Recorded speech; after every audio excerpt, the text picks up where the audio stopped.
Hello बच्चों, चलिए प्रश्न को समझते हैं। सामान्य ताप तथा 0 डिग्री सेंटीग्रेड ताप पर किसी गैस का घनत्व 1.2 किलोग्राम प्रति मीटर क्यूब है। गणना कीजिए। प्रथम, 0 डिग्री सेंटीग्रेड पर गैस के अणुओं की मूल वर्ग माध्य मूल चाल। द्वितीय, किस ताप पर यह चाल पहले से 3 गुनी हो जाएगी। सामान्य दाब 1.10 गुणा 10 की घात 5 न्यूटन प्रति मीटर का वर्ग। तो चलिए सबसे पहले हम देखते हैं यहाँ पर मुख्य अवधारणा। अगर मुख्य अवधारणा की बात करें हम, तो हम यहाँ पर सबसे पहले देखेंगे कि वर्ग माध्य मूल चाल क्या होती है। देखिए, वर्ग माध्य मूल चाल गैस के अणु सिद्धांत से आती है। गैस अणु सिद्धांत से हम वर्ग माध्य मूल चाल का जो सूत्र लिख सकते हैं वो लिख सकते हैं 3RT/m। m यहाँ पर अणुभार है, टी यहाँ पर ताप है, आर यहाँ पर गैस नियतांक है। ठीक है। और एक अगर हम देखें तो द्रव्यमान द्रव्यमान बराबर क्या होता है गैस का। अगर गैस के द्रव्यमान की बात करें तो उसके आयतन गुणा घनत्व के बराबर होता है। आयतन गुणा घनत्व के बराबर होता है। तो चलिए इन्हीं अवधारणाओं को उपयोग में लेकर प्रश्न को हल करते हैं। हल। तो सबसे पहले हम देखते हैं हमें दिया क्या क्या है। हमें दिया है, पहले तो हमें दाब दे रखा है। कितना दे रखा है? 1.10 की घात 5 न्यूटन प्रति मीटर का वर्ग। ठीक है। फिर हमें घनत्व दे रखा है, वो कितना दे रखा है हमें? 1.2 किलोग्राम प्रति मीटर। ठीक है।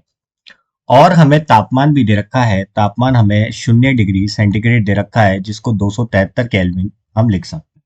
ठीक है। तो अब सबसे पहले तो हम यहाँ पर देखेंगे कि कहीं ना कहीं हमें यहाँ पर आयतन की जरूरत है। तो आयतन, ताकि हम द्रव्यमान निकाल सके, तो हम यहाँ पर आदर्श गैस समीकरण का उपयोग करेंगे। तो आदर्श गैस समीकरण क्या कहती है?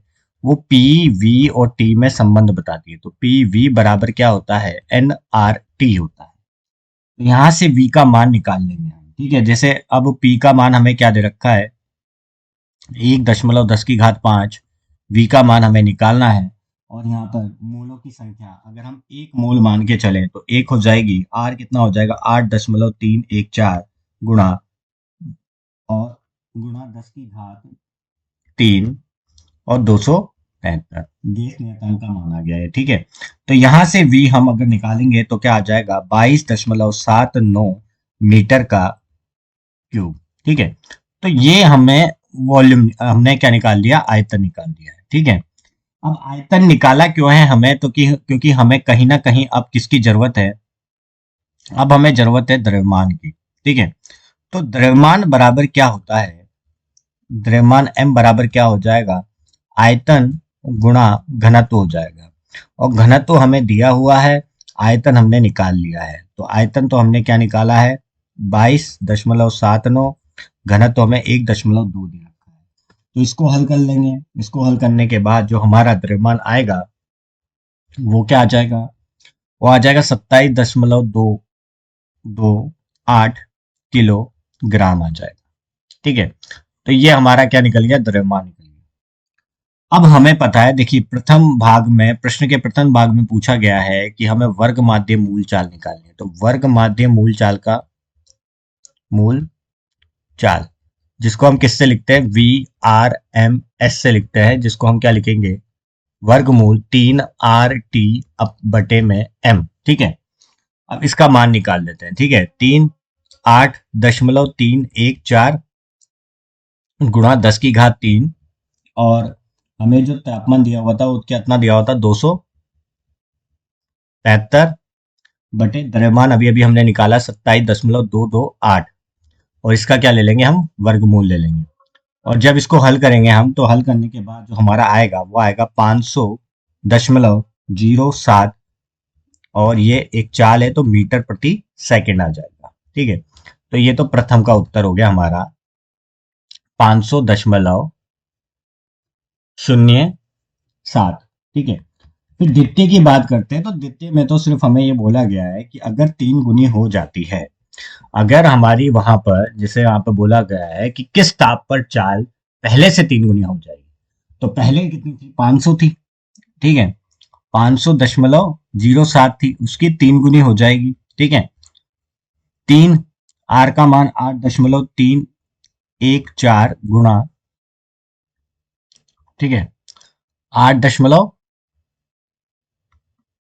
कितना हो जाएगा, 314 गुणा 10 की घात 3 गुणा टी बटे में आ जाएगा 27.228, जो हमने द्रव्यमान निकाला था वो, ठीक है। अब यहां से दोनों तरफ वर्ग कर देंगे तो क्या आ जाएगा, 07 गुणा 3 का वर्ग बराबर 3 गुणा 8, 3 1 4 10 की घात 3 बटे 27.228 गुणा टी, ठीक है। यहां से टी का मान निकाल लेंगे, ठीक है, 500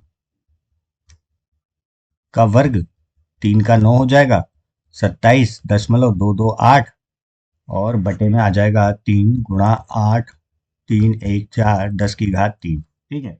अब इसको हल कर लेंगे, इसको हल करने के बाद हमारा जो उत्तर आएगा वो क्या आएगा, 2456.906 केल्विन, ठीक है,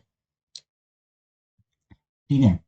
अगर इसको डिग्री सेंटीग्रेड में भी परिवर्तित करना चाहें तो उसमें भी कर सकते हैं, तो ये तो केल्विन पे आ गया हमारा उत्तर, और डिग्री सेंटीग्रेड में निकालेंगे तो 183.906 ये आ जाएगा डिग्री सेंटीग्रेड में, ठीक है।